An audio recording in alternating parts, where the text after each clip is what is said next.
Salutations, my fellow dudes and dudettes, and welcome back to Kirby's Adventure. Now we're in Yogurt Land. Yard. It's like Yogurt Land. Anyways, we got a bunch of clouds, I guess. Another case of the name not matching the aesthetic. I see you, Kirby's Adventure. You're always lying to people. You're showing off Parasol Kirby. I'm sorry if I sound a little off. I'm still just a tad under the weather. Despite what the actual weather would have you think, because it's really nice out today. But yeah, like I was saying with Parasol Kirby, you can descend slower, and you can also use it as a combat weapon. Fun little note about these sections. Whenever you're descending, Kirby will always fall head first. If you collide with an enemy when you're falling down that way, it always counts as an attack. So take advantage of that when you can. Found another switch. Woo. It might be one of the last switches I find actually in this game. And I died. Yeah, that's one thing you need to be careful of, and I neglected to mention throughout the playthrough. I think you had the same problem in Kirby's Dream Land too, which I don't think I brought up. At the very least, I don't remember. Anyways, whenever you inhale an enemy, if you inhale the enemy while you're midair, you immediately just start dropping.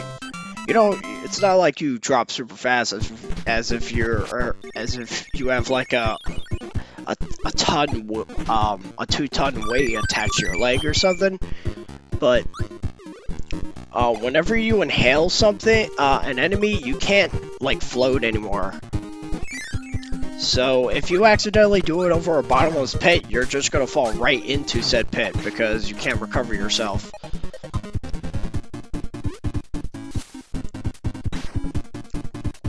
So you are gonna have to be careful. That way you don't make the same stupid mistake that I did.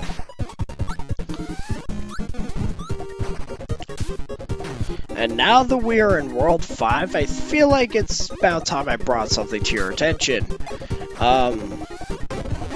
Well, after we go over Ball Kirby.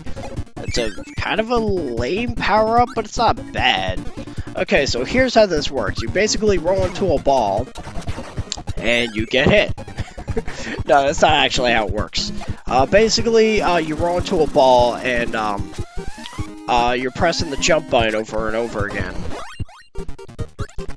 Not repeatedly, you time the jump presses, and you can launch yourself higher. So it's kind of like high jump, but there's a bit of build-up, and the attack is more on the way down as opposed to high jump, which you're attacking enemies above you. So, yeah. But as you saw with those cat-like enemies, that doesn't work because they explode whenever you make contact with them. So it's always better to take care of them from a distance. I died here, that's why my health is suddenly full. But yeah, something I should start mentioning now, Kirby's Adventure, it is an infinitely better game than Dreamland, but one major problem I had when playing this game is the enemy placement. Like, it's actually, it can be rather obnoxious at points. So my advice is that you don't rush with this game, despite the fact that you have the ability to dash, because otherwise you're going to keep running into enemies left and right because of where they're positioned, and that can be a tad annoying. There's even some levels where the enemies just fall like above you, and the only way you could see it is if you already know it's coming. And I'm bringing this up now because World 5 Yogurt Yard is sort of the start of that. It's nothing outright horrible, but it does happen on occasion. It's only until the 6th world where it really starts to rev up, and you really start to see and feel it. So, once again, please take your time, because otherwise you're going to die super quickly. This game is still relatively easy, and it's not like, you know, if you lose all your lives, you have to restart the game or restart the world. No. As long as you make sure to press that little continue button, you can restart that stage. Just keep in mind, since you're getting game over, you have to start that level over, you can't just, like, load the room you died at. Not sure why they gave you Wheel Kirby for this, actually, considering, you know, Wheel Kirby can't comfortably, go over this terrain. Be careful with this one-up on the right side, because, yeah. Thankfully, the Maximum Tomato doesn't have that problem. So, you're gonna have to be quick when it comes to getting that extra life, otherwise you're gonna lose a life trying to get it.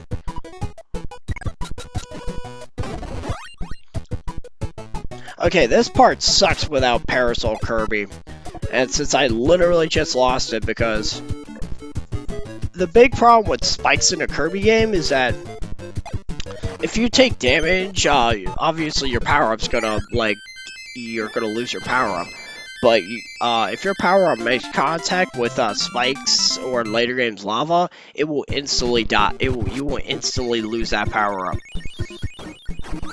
So that area is not very fun. I highly recommend you keep that Parasol copy ability for that. Another thing to note with this level, this world, this is where more of the cramped level design starts to rear its ugly head that I mentioned in part 4. Because as you can see, there are spikes everywhere, and it's hard to move around and stuff, and it's just not a fun time. Thankfully I have Fireball, so I can get that life no problem.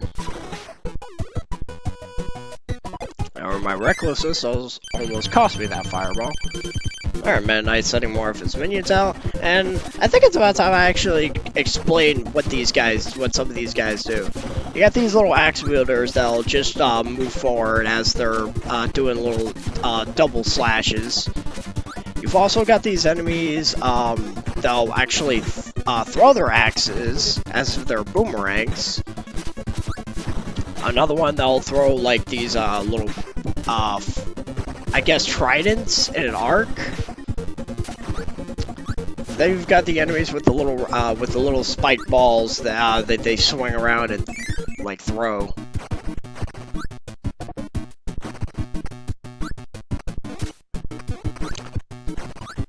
There's another ball Kirby. I apologize for not using ball Kirby, but I mean, I did use it a lot during my test playthrough, but I don't know, for some reason I just didn't feel inclined to use it.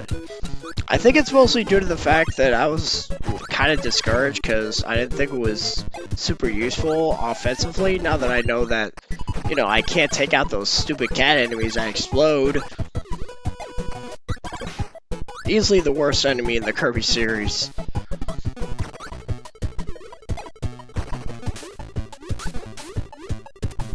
Although I do think they removed that little explosion thing they do in later games. Careful with this underwater section, because there is a... because there is a bit of rapids in there. It's not the right word I wanted to use. But anyway, but yeah. It's gonna push you towards it's gonna push you. So just keep that in mind as you're trying to traverse through that, because the Gordos and the spikes. It's nothing bad, but...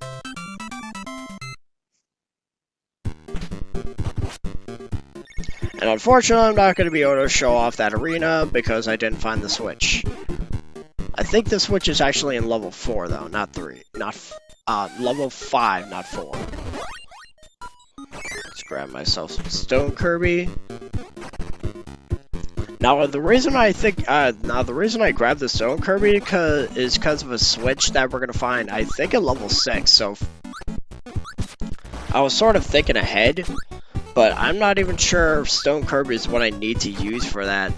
And just a heads up, I don't end up being able to actually do it. I just sort of ignore it and move on.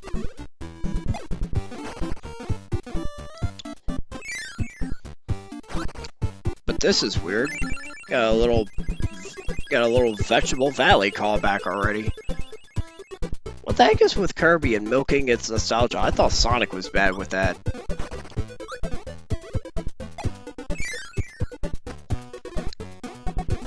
Because, like, we have Vegetable Valley, and now we're back at a castle, and it kind of reminds me of Lololo Castle, or whatever it's called. Alright, we got a new boss here. My best recommendation, as you can see, is Stone Kirby, because you can get multiple hits as you're crashing down on it. What it's going to do, however, it has the fireball ability, and it's pretty much going to use that ability whenever it can. It also pounces on you, which is weird. It's a lion, but so Kirby can be a weird game sometimes.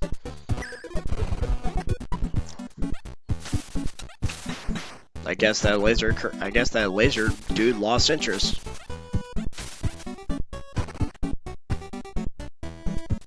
No, just ow. Yeah, see what I mean? It just like comes out of nowhere. I just run into it like a dope.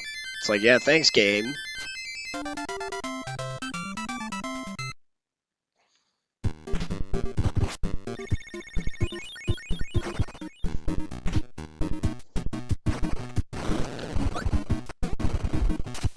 Alright, this section can be a little annoying because there's a whole bunch of wheel dudes all over the place.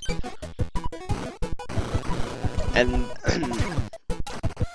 like the second you get on their platform, you need to be able to quickly get to another one because then it'll just ram you. And that's so fun.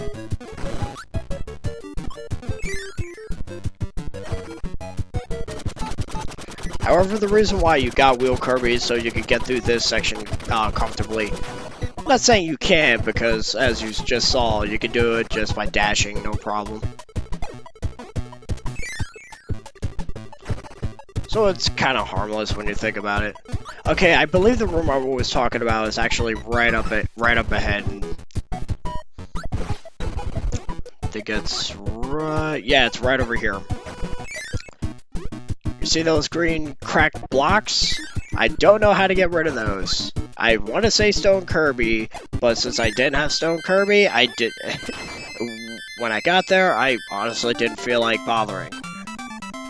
Because I wanted to move on. But there is something you need to do with that. Again, it's most likely Stone Kirby, or Hammer Kirby would probably work. I don't know if Stone would even work underwater, but... Alright, now, this boss is actually really annoying. I actually lost a good number of lives in my test playthrough, and in this case, I think I lost 2. I do not recommend having a copy ability for this, because, the copy ability in question, for this boss anyway, is that, he'll shoot out these little projectiles, and, one of them will, some of them will have their eyes closed, and the others will have their eyes open. The ones with their eyes open will give you the Hammer Kirby. Now, as useful as that sounds, it's not a safe idea to get too close to this guy, because I know he'll just keep smacking you with his little, little gear thing, his little, grinder gears. Also, try not to,